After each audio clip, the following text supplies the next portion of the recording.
다 같이 일어나셔서 하나님께 예배함으로 나아가겠습니다.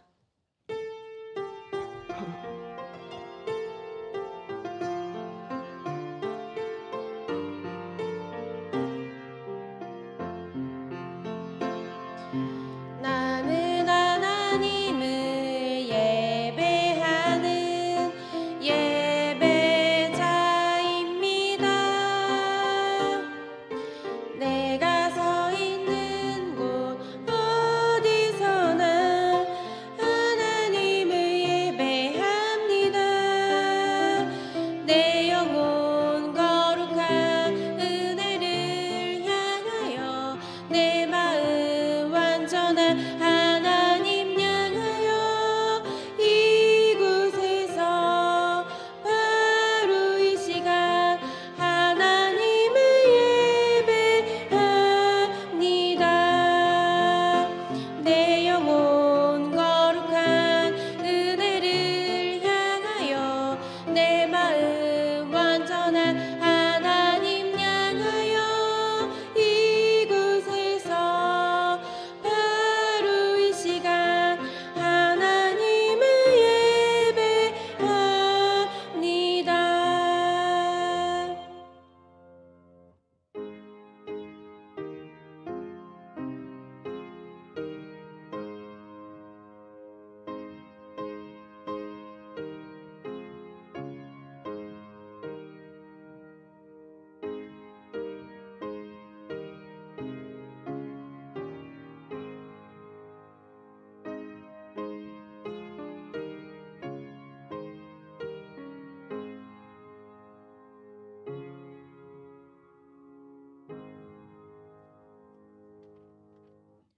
주를 아는 자들에게 주의 인자하심을 계속 베푸시며 마음이 정직한 자에게 주의 공의를 베푸소서.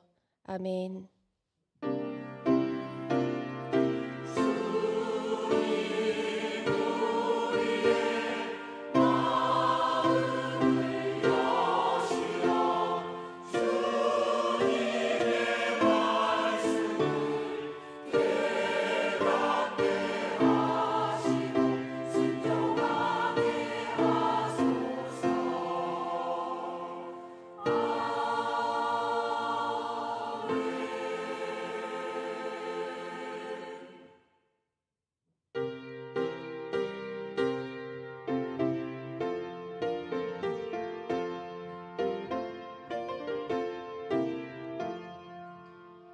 피난처 있으니 환난을 당한 자 이리 오라.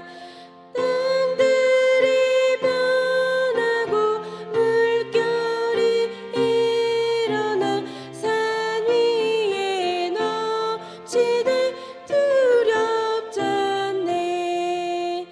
이방이 떠들고 나라들 모여서 진동하나.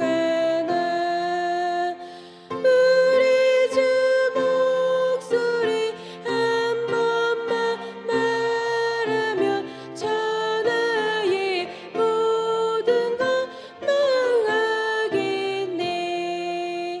만유주 하나님 우리를 도우니 피난처요.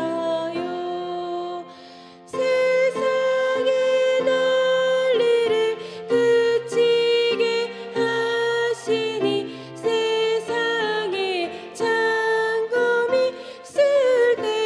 쓸데없네.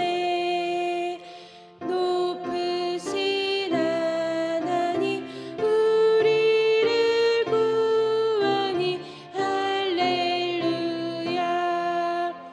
괴로움이 심하고 환난이 극하나 제 피난처 되시는 주 하나님.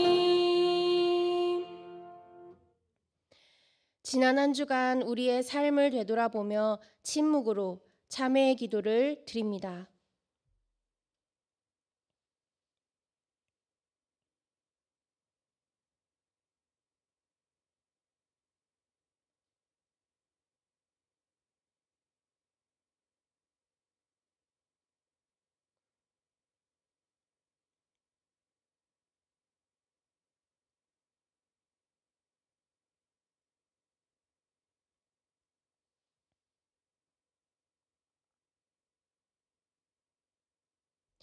하나님께서 주시는 사조의 말씀입니다. 예수께서 이르시되 나도 너를 정죄하지 아니하노니 가서 다시는 죄를 범하지 말라 하시니라. 아멘.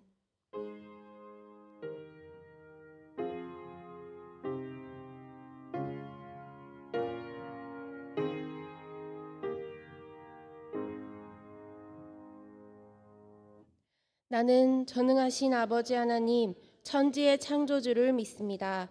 나는 그의 유일하신 아들, 우리 주 예수 그리스도를 믿습니다.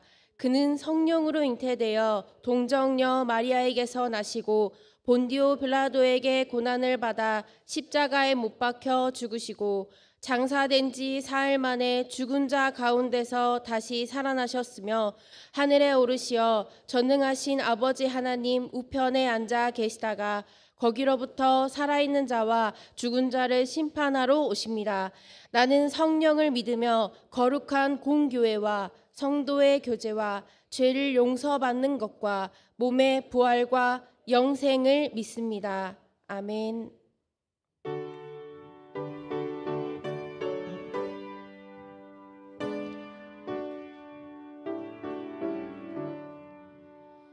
이 세상 험하고 나 비록 약하나 늘 기도 힘쓰면 큰 권능 얻겠네.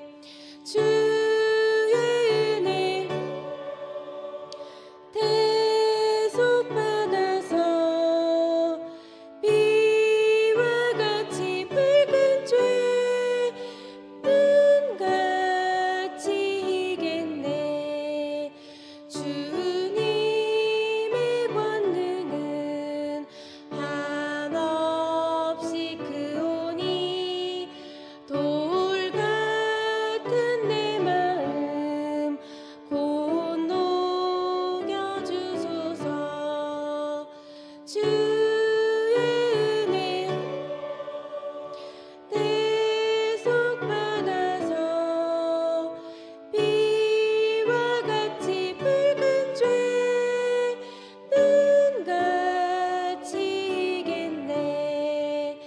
내 맘이 약하여 늘 넘어지오니 주 예수 힘주사 굳세게 하소서. 주의 은혜 대속 받아서 비와 같이 붉은 죄는 같이 이겠네. 죄 사함 받은 후 새 사람 되어서 주 앞에 서는 날 늘 찬송하겠네. 주의 은혜 대속 받아서 비와 같이 붉은 죄는 같이 이겠네.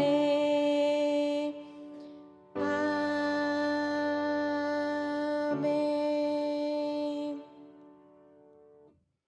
이 시간 우리 교회 공동 기도 제목으로 함께 기도합니다. 평화롭고 공정하게 대통령 선거가 준비되어 나라를 안정시키고 국민을 화합시킬 수 있는 대통령이 세워지도록, 부모학교를 통해 가정예배가 회복되고 부모들이 자녀에게 신앙교육을 시킬 수 있도록, 우리 교회가 후원하는 러시아 뚫라 양림교회 성도들의 신앙이 성숙해지고 주일학교와 구역 모임이 성장할 수 있도록 이 기도 제목으로 함께 기도합니다. 사랑의 하나님, 우리를 이 땅의 중보자로 부르시고 기도하게 하시니 감사합니다. 이 나라가 다가오는 대통령 선거를 통해 혼란이 아닌 평화와 공의가 세워지게 하시고 백성을 섬길 지도자가 주뜻 안에서 세워지게 하옵소서. 가정마다 예배가 살아나기를 소망합니다. 부모 학교를 통해 부모들이 신앙의 책임을 회복하게 하시고 자녀들에게 복음을 전하는 통로가 되게 하소서. 우리가 후원하는 똘라 양림교회가 현지 성도들의 믿음이 자라며 주일학교 구역 모임이 복음의 공동체로 세워지게 하여 주시옵소서. 우리가 드리는 기도를 주께서 들으시고 하나님의 뜻이 우리 삶과 교회 안에 이루어지게 하여 주시옵소서.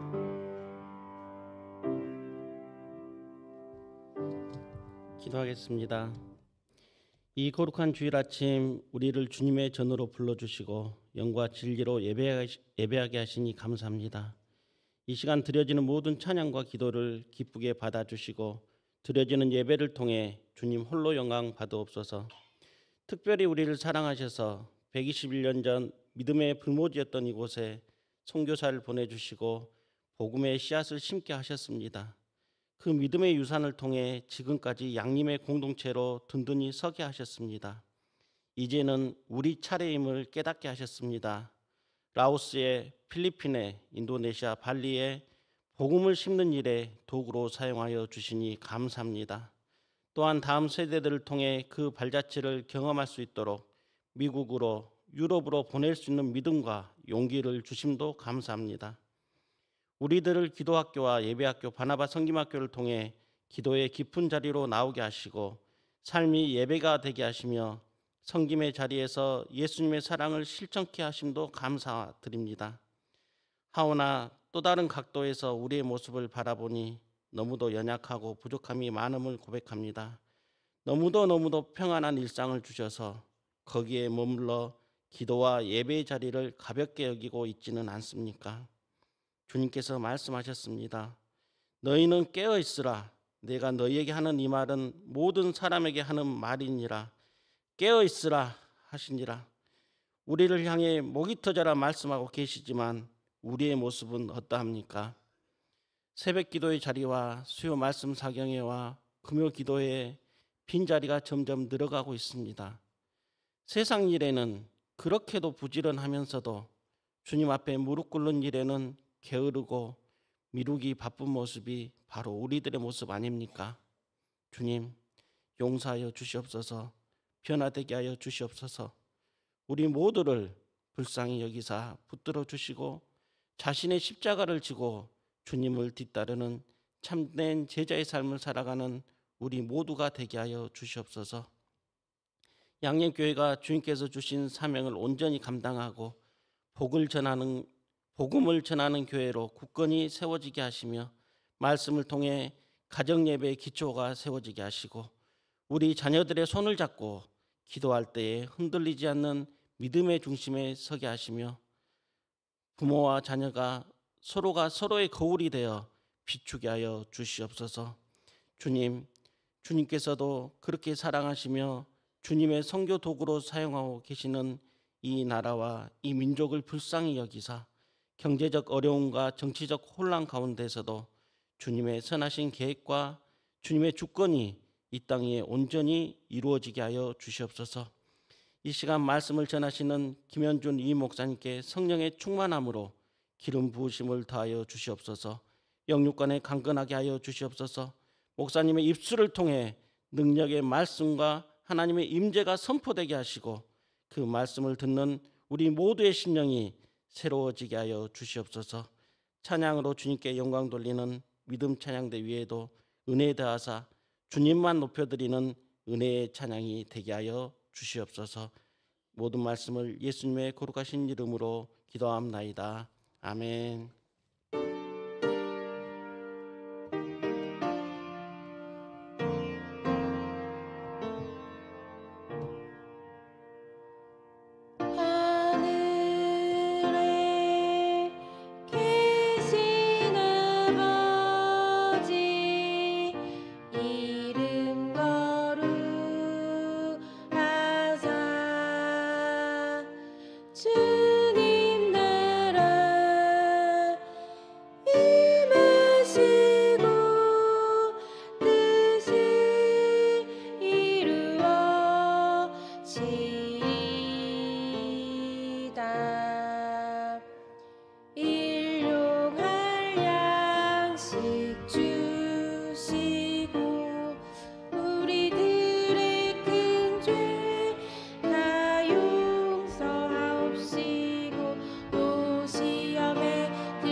주의 권세 주의 영광 영원히 아멘.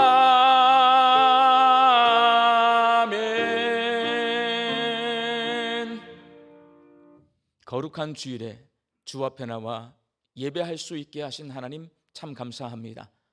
하나님을 예배하는 이 시간, 하나님이 온 세상의 주인이시고 내 삶의 주인이심을 찬송하고 고백하는 믿음의 고백을 담아 열의 하나를 구별하여 10의 1조와 감사의 예물과 다른 제목으로 작은 정성을 주 앞에 올려드립니다. 하나님, 저희가 주 앞에 바치는 이 정성 위에 복을 내려주시어서 우리의 주인 되신 하나님의 뜻대로 하나님의 나라와 하나님의 교회와 하나님의 선교와 다음 세대 자녀들과 어려운 이웃들을 위하여 사용되어지는 복되고 귀한 힘을 되게 하여 주옵소서. 하나님, 우리 양림의 성도들이 일터에서 일하며 삽니다. 그 일터 가운데 하나님 주시는 일용할 양식을 풍성히 내려주셔서 감사가 있게 하시고 자족함이 있게 하여 주옵소서. 흩어져 살고 있는 내 가족과 자녀들을 위하여 간절히 기도합니다. 주 앞에 엎드려 기도하게 하시고 입술을 열어 찬송하며 예배할 수 있는 예배자로 살게 하여 주옵소서. 육신의 연약함으로 낫기를 간구하는 환우들이 있습니다. 예수님의 능력으로 치유함을 얻게 하여 주시옵시고, 오랜 시간 침상에 누워 계시는 장기 환우들과 어르신들이 천국 소망 붙들고 오늘 이 하루를 살게 하여 주옵시며, 애쓰고 힘써서 돌보는 가족들 위에 새 힘을 더하여 주옵소서. 하나님, 우리나라가 다음 지도자를 뽑기 위해 대통령 선거를 준비하고 있습니다. 이 선거 기간이 평화롭게 하여 주시옵시고 공정하게 선거를 잘 치르고 주께서 예비하신 이 나라를 이끌고 간 대통령이 뽑힐 수 있도록 주여 도와 주옵소서. 예수님의 이름으로 기도하옵나이다. 아멘.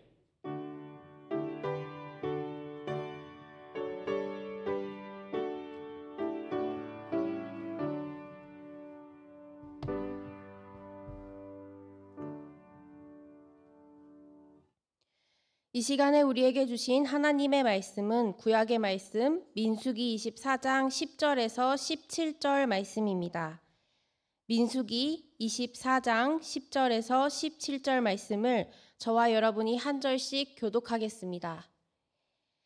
발락이 발람에게 노하여 손뼉을 치며 말하되 내가 그대를 부른 것은 내 원수를 저주하라는 것이오늘 그대가 이같이 3번 그들을 축복하였도다.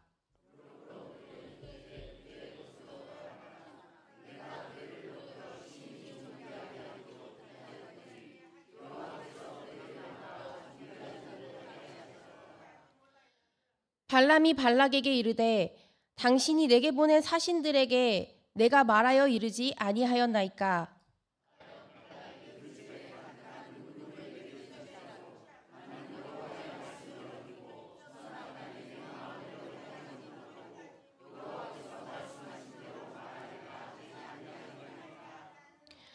이제 나는 내 백성에게로 돌아가거니와 들으소서. 내가 이 백성이 후일에 당신의 백성에게 어떻게 할지를 당신에게 말하리이다 하고,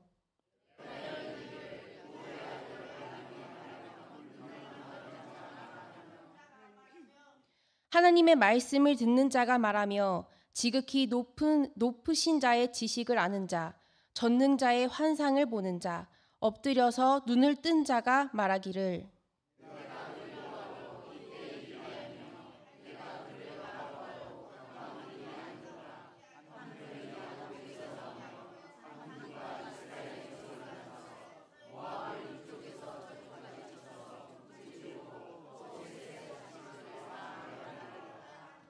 아멘.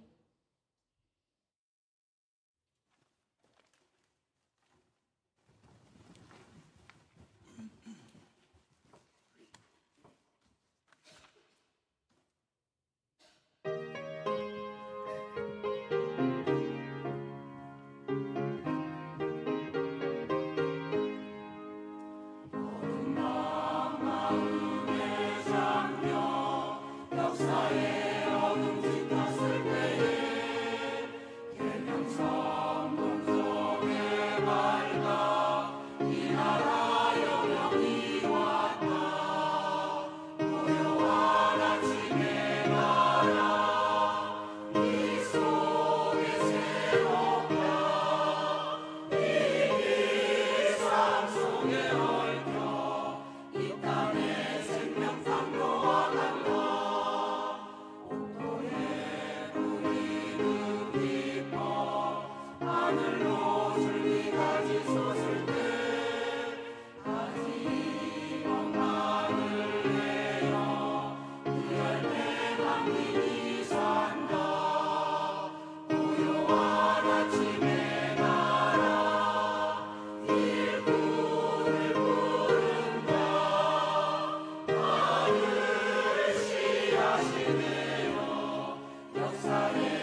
아멘.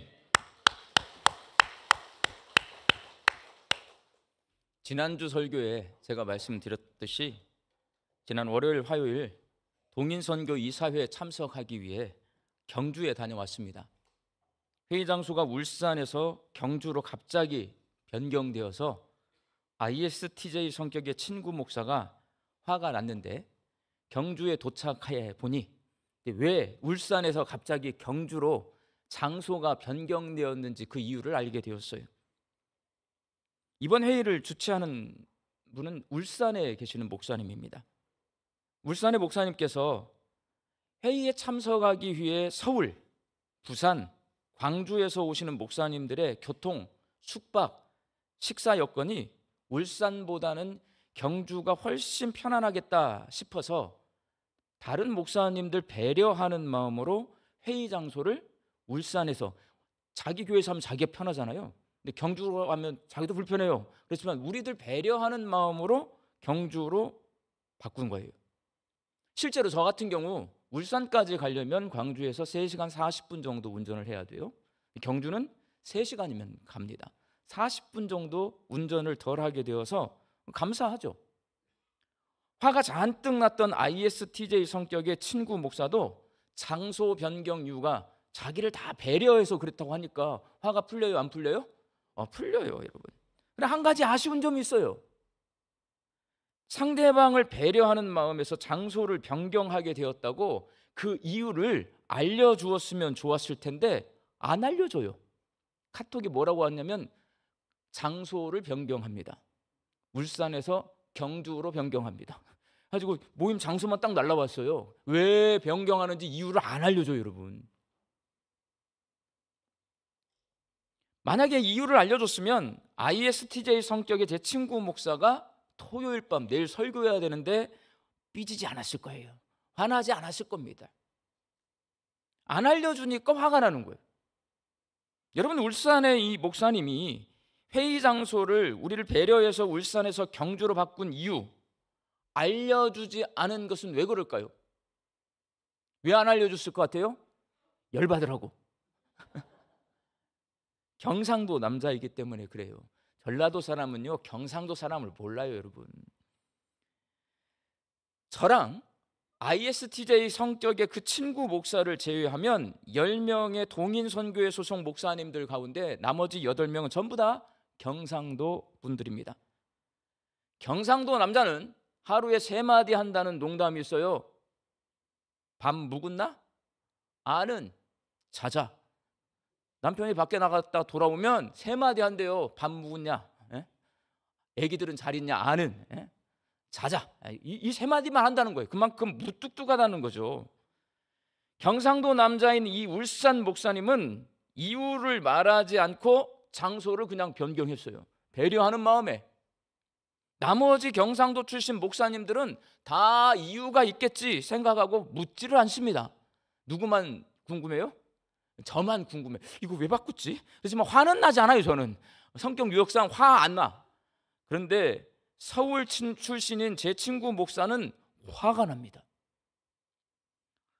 알고 나면 이해가 되고 이해하면 화낼 일이 아닌 고마운 일이 됩니다. 성경도 마찬가지입니다. 어려울 것 같지만 알고 나면 이해가 됩니다. 쉬워요, 여러분.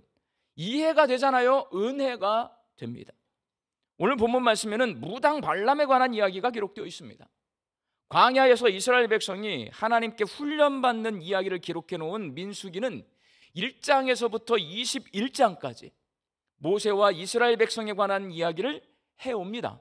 그런데 갑자기 이를 중단하고 22장에서 24장까지 지금으로 따지면 시리아예요. 시리아 지역에 있는 부돌 출신의 무당 발람에 관한 이야기를 기록해 놓고 있습니다. 내내 모세와 이스라엘 얘기를 하다가 갑자기 탁 중단을 해요. 그리고 22장부터는 아무 이유를 설명하지 않아. 22장부터는 갑자기 무당 발람에 대한 이야기를 24장까지 3장에 걸쳐 합니다. 이 발람 이야기를 읽어보면 두 가지 면에서 아주 충격을 받을 수밖에 없어요. 첫 번째는 이방신을 섬기는 무당인 발람이 하나님께 제사를 드린다는 겁니다. 제가 이번 민수기를 읽으면서 이게 되게 충격이네. 무당이 입는 옷을 무복이라고 해요. 무복을 차려 입은 무당이 방울을 들고 예배를 이 자리에 서서 집례한다고 생각해 보세요. 여러분, 그 모습을 보면 충격입니다. 민수기는 이렇게 충격적인 사건을 기록해 놓고 있는 거예요. 구약시대에 하나님께 드리는 제사는 오직 제사장만 드릴 수 있습니다. 사무엘상 13장에서요 전쟁을 하러 가는 사울왕이 사무엘 선지자, 이 제사장이거든요, 안 와요. 그래서 자기가, 왕이 직접 하나님 앞에 제사를 드렸는데 어떻게 되냐, 이스라엘의 첫 번째 왕은 제사장이 드려야 할 제사를 왕이 대신해서 드리다가요 왕위를 하나님 버렸어요. 사울왕은 그 순간 왕이 끝났어요. 탄핵당했어요, 하나님 앞에. 그런데 모압왕 발락에게 이스라엘을 저주해달라는 청탁을 받은 무당 발람이 하나님께 23, 24, 22, 23, 24 민수기 3차례에 걸쳐 제사를 드립니다. 이는 정말 충격적인 일이 아닐 수 없어요. 이게 얼마나 충격적이냐, 요즘 우리 어른들은 AI란 말, 인공지능이라고 하는 말 잘 모르시잖아요. 근데 제 또래 사람들도요 이 인공지능을 이제 활용을 합니다. 조금만 지나가잖아요. 한 2, 3년만 지나가면 인공지능을 모르면, 여러분 처음에 우리 휴대전화가 그냥 전화만 받으면 됐잖아. 요즘은 휴대전화가 컴퓨터가 됐잖아요. 여기 벨기 다 들었잖아요. 근데 처음에는 이거 안 해. 불편하니까, 모르니까. 그런데 여러분 요즘 휴대전화 없이 살 수 있어요? 없잖아요. 똑같아요. 한 3년만 지나면 인공지능, AI 모르시면 여러분 정말 곤란한 세상이 찾아옵니다. 그 세상이 여러분 앞에 지금 놓여져 있는 거예요. 제가 그 인공지능의 도움을 많이 받고 삽니다. 그림을 그리거나, 우리 교회 앞에 지금 뭐 이렇게 리멤버 양인이라고 현수막 하나 붙었어요. 그거 다 AI가 그려준 거예요, 여러분. 인공지능이 그려준다고요. 근데 여러분, 제가 궁금했어요. 그려줄 수 있을까? AI에게, 인공지능에게 강대상에서 무당이 무복을 입고 방울을 흔들리면서 예배를 집례하는 모습을 그려줘 라고 했더니 AI가 뭐라고 대답을 하냐면, 종교 간의 갈등을 초래할 수 있어서 그려드릴 수 없습니다 라고 그렇게 말해요. AI도 이게 충격적인 거야, 이게. 그런 이 충격적인 일이 민수기 22장, 23장, 24장에 써놨는데 우리는 왜 충격을 안 받냐? 모르니까. 성경이 이 충격적이라고 말해주지 않으니까 모르는 거예요. 두 번째, 이 민수기의 이 일들이 22, 23장, 24장의 일들이 충격적인 것은 하나님이요 무당 발람에게 나타나세요. 무당 발람에게 말씀하십니다. 무당 발람의 입을 통해 하나님의 예언을 하게 하십니다. 발람은 자기를 이렇게 소개합니다. 본문 16절 말씀 함께 읽겠습니다. 하나님의 말씀을 듣는 자가 말하며 지극히 높으신 자의 지식을 아는 자, 전능자의 환상을 보는 자, 엎드려서 눈을 뜬 자가 말하기를. 이게 발람이 하는 말이에요. 하나님의 지식을 아는 자다. 내가 환상을 보는 사람이다. 하나님이 보여주신 환상을 보는 사람이다. 누가? 무당 발람이 이렇게 말을 하고 있는 겁니다. 자기가 하나님의 계시를 보고 있다라고 말을 하는 거예요, 여러분. 무당이 하나님의 말씀을 듣고 지식을 알고 환상과 계시를 보는 자는 바로 구약의 선지자를 일컫는 말입니다. 이방신을 섬기는 무당임에도 불구하고 발람은 지금 하나님의 선지자요, 하나님의 예언자라고 자기를 소개하고 있는데 성경은 그 발람의 말을 써놓고 있는 거예요. 그렇게 선지자라고만 말한 것이 아니라 실제로 하나님께서요, 이 발람을 통해서 예언을 하십니다. 오늘 보면 17절 말씀을 함께 읽겠습니다. 한 별이 야곱에게서 나오며 한 규가 이스라엘에게서 일어나서 모압을 이쪽에서 저쪽까지 쳐서 무찌르고 또 셋의 자식들을 다 멸하리로다. 이 예언은요, 이사야 선지자 예언하고 거의 똑같아요, 여러분. 이 예언의 내용은 그렇습니다. 가깝게는 다윗 왕이 나타나서 모압을 비롯한 주변 국가들을 전부 정복할 것이다라는 예언이에요. 근데 길게 보잖아요, 예수님이 오실 것임을 예언하고 있어요. 누가? 무당 발람이. 신약 성경에 보시면 예수님이 지나가잖아요. 귀신들이 소리를 질러요. 하나님의 아들이요, 왜 우리를 괴롭히십니까? 당신은 하나님의 아들입니다 할 때마다 예수님이 뭐라고 말씀하시냐면 입 닥쳐, 딱 그래요. 성경은 왜 입을 닥치게 하시는지를 말하지 않지만 알 수가 있어요. 예수님이 하나님의 아들이심을 귀신의 입을 통해서 증거되게 하시는 거예요. 예수님을 하나님의 아들로 믿는 제자들을 통해서, 사도들을 통해서, 증인들을 통해서 예수님이 증거되고 싶지 귀신을 통해서 증거되기 싫으신 거예요. 입 닥치게 만들어요. 그런데 여러분, 구약 성경에서는 무당 발람이 예수님이 오실 것을 예언하고 있습니다. 충격적이에요. 이렇게 무당이 하나님의 말씀을 대언하고 하나님이 보여주신 환상을 보고 하나님이 알려주신 일들을 예언한다는 것은 감히 상상할 수 없는 이야기입니다, 구약시대에. 그런데 민수기는 그렇게 충격적인 일을 22장, 23장, 24장 석 장에 걸쳐서 아주 자세하게 써놨어요. 그렇다면 하나님은 왜 이방신을 섬기는 무당 발람을 통해서 말씀을 하실까? 왜 모세를 통해서 말씀하지 않으실까? 왜 여호수아를 통해서 말씀하지 않으실까? 왜 무당 발람을 통해서 말씀하고 있을까? 민수기는 하나님이 무당 발람과 소통하시는 이 충격적인 모습을 통해 오늘 민수기를 읽고 있는 우리에게 무슨 말씀을 하고 계시는 걸까요? 민수기는요, 이 무당 발람의 이야기를 통해 하나님이 이스라엘 백성을 어떻게 생각하는지를 가르쳐주고 있어요. 민수기는 광야 훈련소에서 복종 훈련을 받는 이스라엘 백성의 모습을 기록해 놓고 있습니다. 민수기 1장에서 21장까지 읽어보면 아직 미숙한 훈련병인 이스라엘 백성이 교가 아닌 하나님께 훈련을 받는데요, 엄청 강력한 훈련을 받고 있어요. 그러다 보니 그 과정에 훈련이 힘드니까 원망, 불평, 끊임없이 원망하고 불평해요. 제가 이 민수기를 읽어가면서 가만히 생각해 봤어요. 우리 남자분들 훈련소에서요, 감사가 나와요? 기쁨이 넘쳐요? 훈련 끝나고 딱 내 몸 안에 들어오면 막 고맙고 감사하고 막 즐겁고 그래요? 그렇지 않잖아요. 집 생각나고 배는 고프고 힘들고 계속 다그치고 원망, 불평, 짜증 나는 거잖아요. 똑같아요. 이스라엘 백성들 광야 훈련소에서 원망과 불평을 늘어놓고요, 나중에는 반항합니다. 반역해요, 여러분. 그러면 하나님 어떻게 하시냐? 훈육 들어가요. 징벌하십니다. 그러다 보니 민수기를 읽다 보면 하나님은요, 어떤 분이시냐? 이스라엘의 잘못을 계속 지적하세요. 그리고 혼을 내세요. 엄하고 무서운 교관인 거예요.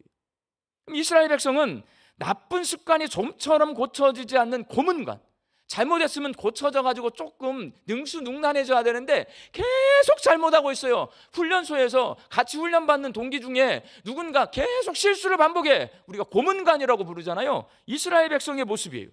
고문관과 같아요. 그러다 보니 민수기를 읽는 사람은 하나님께서 이스라엘 백성 때문에 답답해하시고 화가 많이 나시겠다라는 생각을 할 수가 있고, 하나님이 이스라엘 백성 저렇게 화가 나서 이스라엘 백성 확 버려버리시려나? 미워하시겠다, 이렇게 착각할 수 있어요. 그래서 민수기는 이스라엘 백성이 하나님께 복종 훈련을 받는 이야기를 갑자기 중단합니다. 그리고 민수기 22장에서 24장까지 이 무당 발람 이야기를 통해 무슨 말씀을 하시냐? 하나님은 이스라엘 백성을 사랑하고 계신다라는 것을 가르쳐주고 있는 거예요. 모압 왕 발락에게 복채를 받고 이스라엘을 저주하려는 발람에게 하나님께서 뭐라고 말씀하시냐면 그들은 복을 받은 자들이라. 발람이요, 이스라엘 백성들이 되게 원망 불평 못된 모습이 많이 보여서 하나님 앞에 그것을 다 들춰내고 고발해가지고 저주를 받게 하려고 했어요. 그렇게 하려고 하는데 하나님이 발람에게 말씀하시는 거예요. 무당에게, 야, 이 사람들은 복받은 사람들이다. 광야에서 살고 있는 이스라엘 백성은 누가 보아도 복받은 사람들이 아닙니다. 거짓골로 살고 있고 어느 누구에게도 환영받지 못하는 나그네로 살고 있던 그들은 복이 아니라 저주를 받고 징벌을 받고 있는 것처럼 보여요. 그러나 하나님은 이스라엘 백성이 복받은 사람이라고 말씀하십니다. 그들이 받은 복은 하나님이 그들과 함께 계시고 그들을 인도하시고 그들을 도와주시는 복이에요. 이스라엘 백성의 진영 한가운데 성막이 있고 구름 기둥과 불 기둥이 있습니다. 하나님이 그들과 함께 계시는 거예요. 이게 복이라는 거예요. 하나님께서는 그들이 어디로 가야 할지를 안내해 주시고 매일 아침 만나를 내려주십니다. 이 또한 하나님께서 이스라엘 백성에게 주신 복입니다. 일용할 양식 책임져 주세요. 하나님은 무당 발람을 통해 이스라엘 백성과 함께 계시고 그들을 인도하시고 돌봐주시는 하나님이 그들을 버리지 아니하시고 여전히 사랑하고 있다. 무서운 훈련 교관이어서 날마다 혼내고 날마다 훈육하고 징계하고 징벌하고 이런 하나님이 이스라엘 백성 안 사랑하는 것처럼 보여요. 근데 발람을 통해서 하나님 사랑하고 있어. 하나님이 그들에게 복을 내려주시고 계셔. 하나님의 은혜가 그들과 함께 있어. 무당 발람을 통해 말씀하시는 거예요. 그리고 민수기 23장 21절 말씀 함께 읽겠습니다. 야곱의 허물을 보지 아니하시며 이스라엘의 반역을 보지 아니하시는도다. 이스라엘 백성은 광야에서 끊임없이 원망하고 불평하고 하나님을 배반합니다. 그래서 하나님께 언제 버림받아도 이상하지 않을 존재들이에요. 그렇지만 하나님께서는 무당 발람을 통해 이스라엘 백성의 이 허물과 반역을 보지 않겠노라고 말씀하십니다. 그들의 허물과 반역을 보지 않으면 그럼 뭘 볼까? 제가 고민해 봤어요. 이스라엘 백성과 하신 약속을 바라보십니다. 하나님께서는 나는 너희의 하나님이 되고 너는 내 백성이 될 것이다. 아브라함에게, 이스라엘의 조상 아브라함에게 하신 약속이에요. 성경을 읽어보면 하나님은 항상 그 약속을 바라보고 계십니다. 이스라엘의 허물과 반역을 보지 않겠다. 나는 그 약속을 보시겠다. 하나님은 말씀하십니다. 하나님은 무당 발람을 통해 허물 많고 반역을 입삼는 이스라엘 백성에게 은혜를 베풀어 주시겠다고 알려주십니다. 하나님이 이스라엘을 얼마나 사랑하시는지를 무당 발람을 통해 말씀하고 계시는 거예요. 작가 정은하 씨가 쓴 성북동 아버지라고 하는 소설책이 있어요. 이 책 속 주인공 수혜라고 하는 인물이 있는데요, 이혼한 어머니가 이 수혜를 데리고 나갔는데 키울 수가 없어요. 너무 힘들어서. 그래서 고모 집 앞에다가 버려두고 갑니다. 고모가 자기 아버지에게 데리고 갔는데 새엄마가 이미 있는 거예요. 아버지와 새엄마가 데리고 살다가 도저히 또 못 데리고 살고 다시 고모에게 이 수혜를 맡깁니다. 어머니에게 버림받고 아버지에게 버림받은 이 수혜라고 하는 이 인물은 아픈 상처를 안고 살다가 한국에 살 수가 없어서 미국으로 이민을 가서 삽니다. 미국 가서 한국 일 잊어버리고 살고 있는데 어느 날 아버지가 돌아가셨다는 소식을 전해 들었습니다. 그래서 장례를 치르기 위해 한국으로 잠깐 돌아옵니다. 한국으로 돌아와서 아버지 유품을 정리하다가 아버지가 돌아가시기 직전에 입었던 옷, 호주머니를 이렇게 정리하는데 거기서 사진 한 장이 나옵니다. 그 사진은 어렸을 때 아버지하고 이 수혜하고 둘이 찍은 사진인 거예요. 그게 아버지가 돌아가시기 직전 입고 계시던 옷 속에서 발견이 되었어요.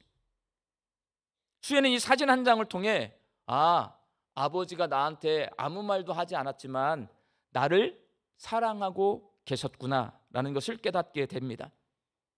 그 한 장의 사진이 아버지가 왜 자기를 고모에게 맡겨서 키울 수밖에 없었는지, 자기를 얼마나 사랑했고 얼마나 보고 싶어 했는지를 알려주자 아버지께 버림받았다라는 상처가 치유되기 시작했고, 비록 돌아가신 후이지만 미워했던 아버지와의 관계가 회복되기 시작했습니다.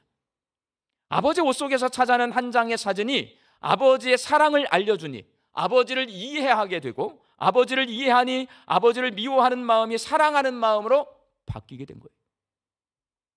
광야에서 이스라엘 백성은 끊임없이 하나님을 배신하고 불순종하고 원망하고 불평을 늘어놓았고, 그로 인해 하나님께서 그들을 많이 혼내셨습니다. 다시는 그런 모습을 보이지 않도록 엄하게 훈육하셨어요. 그로 인해 이스라엘 백성이 하나님께서 자신들을 미워하고 싫어한다고 오해할 수 있습니다. 그래서 하나님은 무당 발람을 통해 하나님이 그들을 얼마나 복되게 생각하고 계시는지, 얼마나 사랑하고 계시는지를 알려주심으로써 낙심하지 않고 가나안 땅을 향해 힘차게 전진할 수 있도록 하신 거예요. 사랑왕조 양림교회 성도 여러분, 입을 열어 내가 말을 해서 알려주지 않으면 내 마음을 누군가가 알아줄까요? 안 알아줄까요? 내 마음속에 있는 생각을요, 이야기를 입을 열어 말을 하지 않잖아요. 아무도 내 마음을 알아주지 않습니다. 얼마 전에 어떤 분이 저한테 이런 말씀하세요. 목사님은 설교에 올라가면 하고 싶은 말을 다 하시대요. 맞아요. 나는 개인적으로는 하지 않아. 그렇지만 여기만 올라면 다 해. 왜? 제가 깨달았어요. 내 마음속에 꾹꾹 참고 눌러두고 내 생각을 이야기하지 않으면 단 한 사람들의 성도도 나를 이해하지 못한다. 그럼 어떻게 될 거예요? 오해한다. 이해하지 못하면 오해해요. 오해하면 어떻게 되냐? 다투게 돼요. 그럼 교회는 시끄러워지는 거예요. 그래서 저는 이 자리에 딱 서면 공식적으로 모든 분들에게 내 마음속에 있는 이야기를 합니다. 물론 제 개인적인 욕심을 이야기하지 않아요. 교회를 위한, 이 공동체를 위한 이야기를 합니다. 말하지 않으면요, 아무도 모릅니다. 그러면 답답해합니다. 그러니 입을 열어 말을 해서 알려줘야 합니다. 하나님께서 무당 발람을 통해 이스라엘 백성을 많이 사랑하신다는 것을 알려주셨듯이 우리도 마음속에 숨겨두지 말고 알려줘야 할 것들이 많이 있습니다. 여러분, 그 가운데 가장 먼저 알려줘야 돼요. 무조건 알려줘야 될 이야기가 있는데 그게 뭐냐? 예수님에 관한 이야기입니다.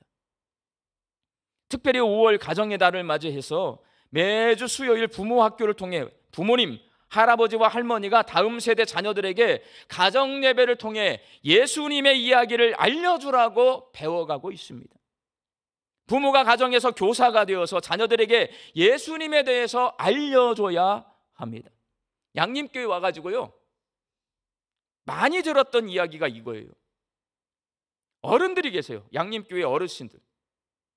그 어른들은 이 양림교회 역사를 다 알고 있어요. 머릿속에, 가슴속에 다 담고 계세요. 그것을 다 녹음해가지고 다 기록해 놔야 된대요.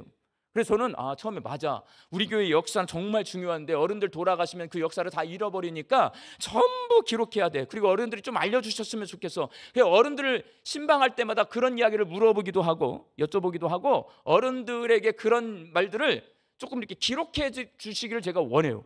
부탁도 드려요. 그런데 이번 부모 학교를 통해서 제 마음을 바꿨어요. 선교사의 이야기는 잊어버려도 돼요. 우리가 선교사 이야기 잊어버릴 수 있어요, 여러분. 그러나 선교사 이야기 잊어버렸다고 지옥 가요? 그렇잖아요, 여러분. 예수님 이야기 잃어버리면 지옥 갑니다. 우리가 잃어버리지 말아야 할 거는 선교사의 이야기가 아니라 예수님 이야기인 거예요. 내 마음속에 있는 예수님, 내가 아는 예수님의 이야기를 입을 열어서 누구에게? 우리 자식들에게 가르쳐줘야 된다는 거예요, 여러분.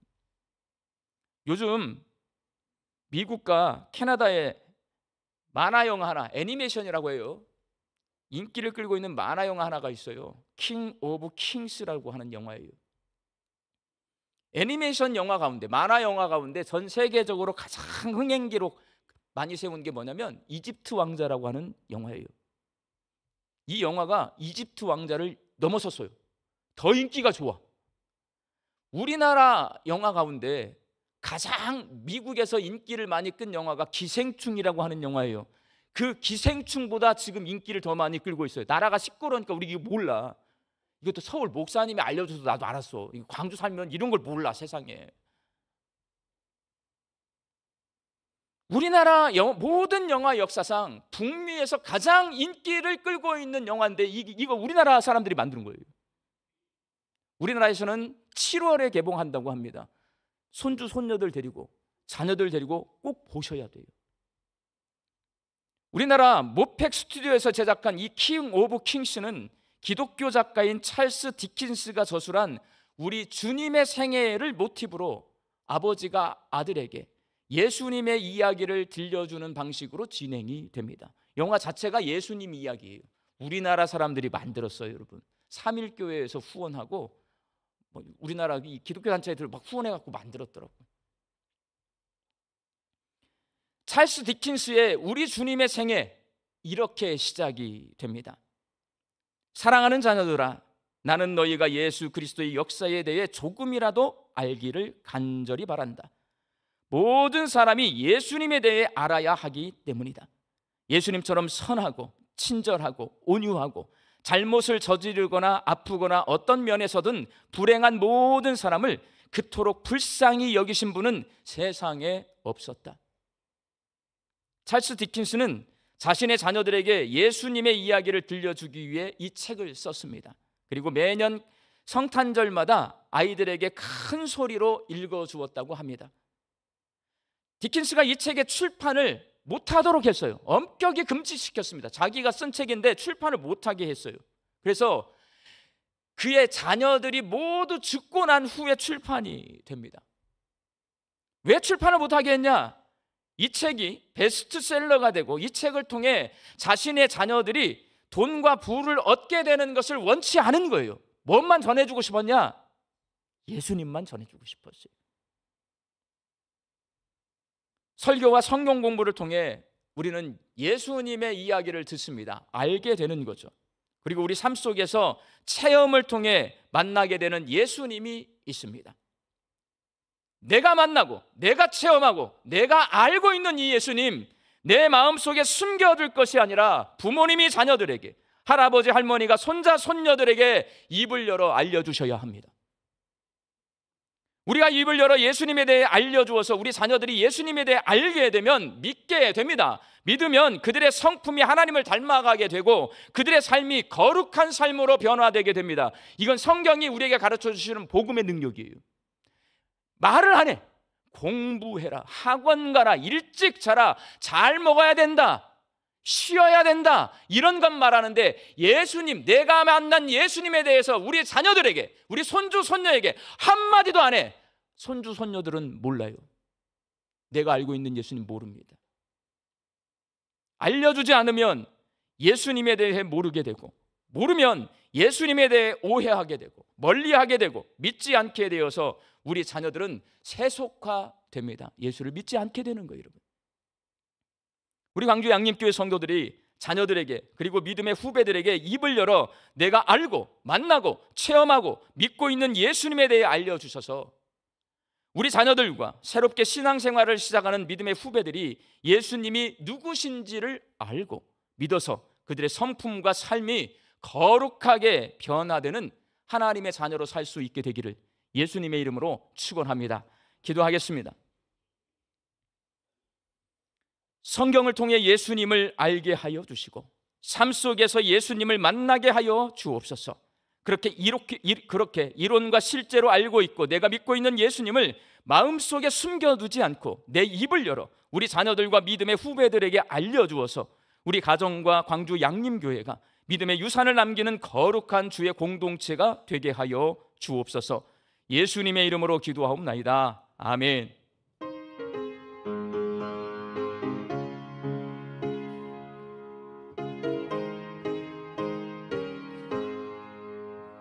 슬픈 마음 있는 사람 예수 이름 믿으며 영원토록 변함없는 기쁜 마음 얻으리. 예수의 이름은 세상의 소망이요, 예수의 이름은 천국의 기쁨일세. 거룩하신 주의 이름 너의 방패 삼으라. 환난 시험 당할 때에 주께 기도드려라.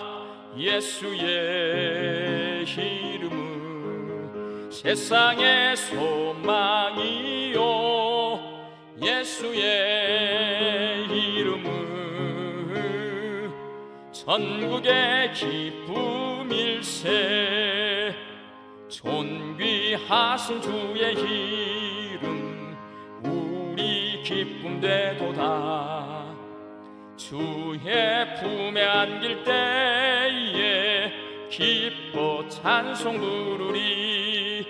예수의 이름은 세상의 소망이요, 예수의 이름은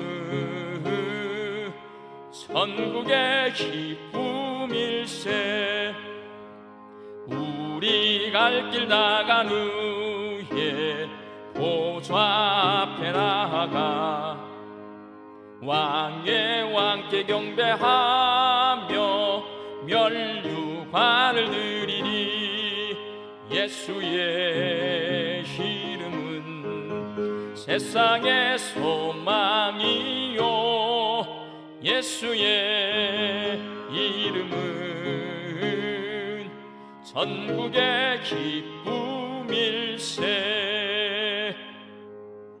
이제는 우리 주 예수 그리스도의 은혜와 하나님의 크신 사랑하심과 성령님의 교통하심이 배워서 알고 만나고 체험해서 알고 있고 확신하며 믿고 있는 예수님에 대한 이야기를 입을 열어 우리 다음 세대 자녀들과 믿음의 후배들에게 알려주기로 결단하는 광주 양림교회 모든 성도들의 머리 위에와 일터와 가정 위에 이제로부터 영원히 함께 계시기를 간절히 축원하옵나이다. 아멘.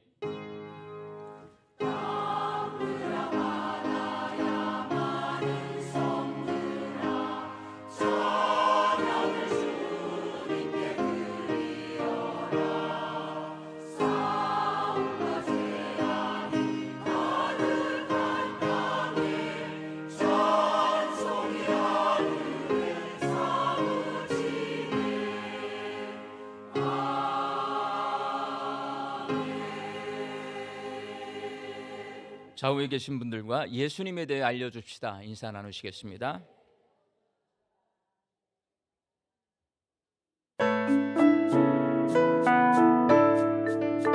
행복한 광주 양림교회 5월 세 번째 주 광주 양림교회 교회 소식을 시작합니다. 오늘 광주 양림교회에 오신 새가족분들이 계신다면 예배실 전실 나가셔서 왼편에 있는 새가족실에서 안내해 드리겠습니다.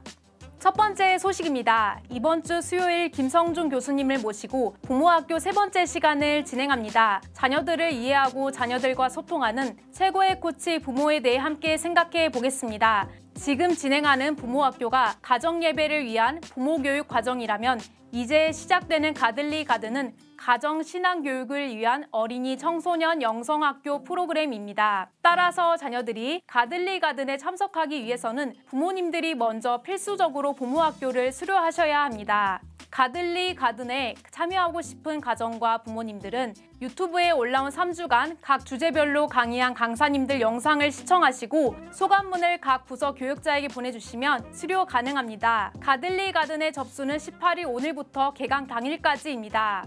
과정 및 기타 사항 문의는 각 부서 교육자에게 해주시면 되겠습니다. 두 번째 소식입니다. 오늘은 청년주일입니다. 청년주일은 교회가 청년 세대를 귀하게 여기고 청년들을 응원하는 날입니다. 청년주일 행사는 오후 2시에 예배실에서 주일 예배를 시작으로 성년의 날 축하 행사가 있습니다. 농구장 일대에서 청춘 푸드트럭을 운영하고 다양한 이벤트와 활동이 진행됩니다. 오후 4시부터는 청년 멘토들의 섬김으로 지하 식당에서 목장별 저녁 식사가 진행되겠습니다. 따라서 청년주일 행사를 위해 3부 예배 후 농구장 쪽 주차장에 주차하신 차량은 이동 주차를 부탁드리겠습니다. 오늘 만나는 청년들마다 격려해 주시고 축복해 주시기를 바랍니다. 세 번째 소식입니다. 5월 30일 금요기도 시간에 양림동 선교사님들을 기억하는 작은 음악회가 열립니다. 문화마실 콘서트 2 리멤버 양인, 믿음의 길을 먼저 걸으셨던 선교사님들을 기억하며 우리도 함께 그 길을 걸어보는 시간입니다. 많은 참여와 관심을 부탁드립니다.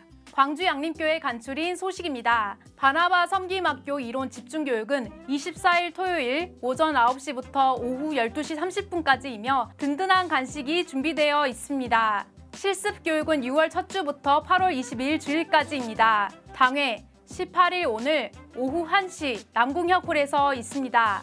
경로대학 22일 목요일 오전 10시 30분 유진배홀에서 있습니다. 전도대 23일 금요일 오전 10시 갈릴리실에서 있습니다. 자녀와 함께하는 금요기도회가 23일 금요기도회 시 예배실에서 있습니다. 2026년 중고등부 유럽 비전 트립 신청 중에 있습니다. 결혼 광고입니다. 이교구 17구역 박현주 권사님 아들 김상민군 결혼식이 24일 토요일 오후 5시 30분 광주 드메르 웨딩홀 1층 르시엘홀에서 있습니다. 교회 출발은 오후 4시 50분입니다. 상례 광고입니다. 3교구 1구역 고 양성순 권사님 장례식이 있었습니다. 슬픔당한 가정을 위로해 주시고 이를 위해서 기도해 주시길 바랍니다. 자세한 사항은 주보를 참고해 주시기를 바랍니다. 지금까지 교회 소식이었습니다. 감사합니다.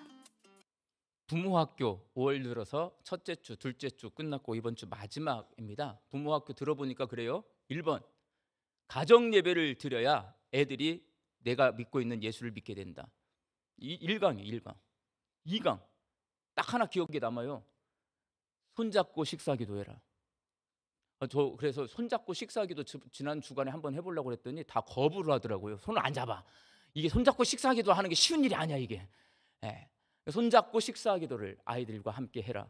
중요하다고 생각을 합니다. 이 가정 예배, 여러분 이 부모 학교를 통해서 가정 예배를 시작하고 회복하면 신앙 전수가 성경적인 방법으로 이루어집니다.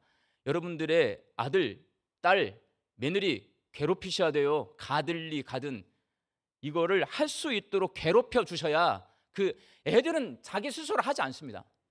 입을 열어서 괴롭혀야 이 아이들이 자기 어린 자녀들에게 합니다.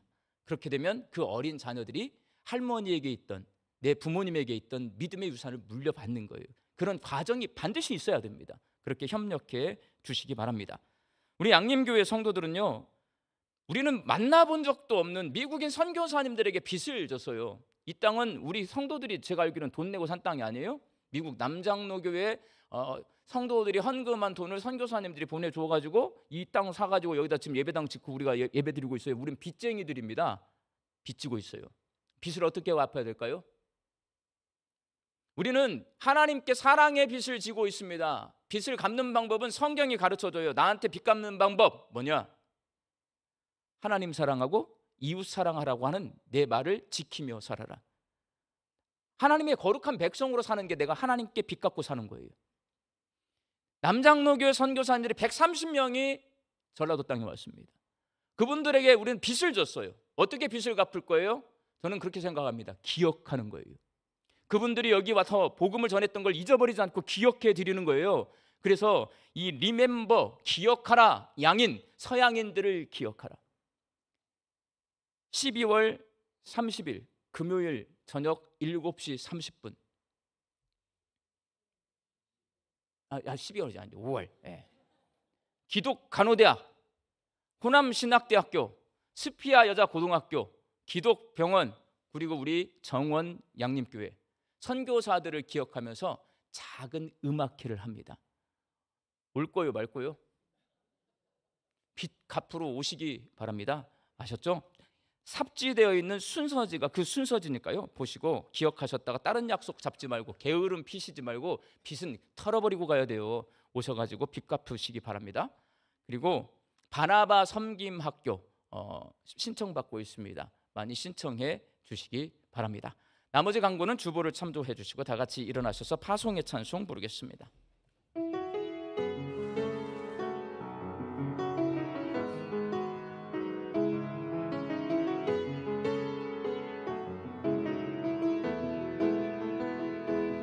평강의 주께서 너와 함께 하시고 평강의 주께서 너를 축복하시고 평강의 주께서 너의 모든 삶 속에 평강 더하시기를 원하노라. 평강의 주께서 너와 함께 하시고 평강의 주께서 너를 축복하시고 평강의 주께서 너의 모든 삶 속에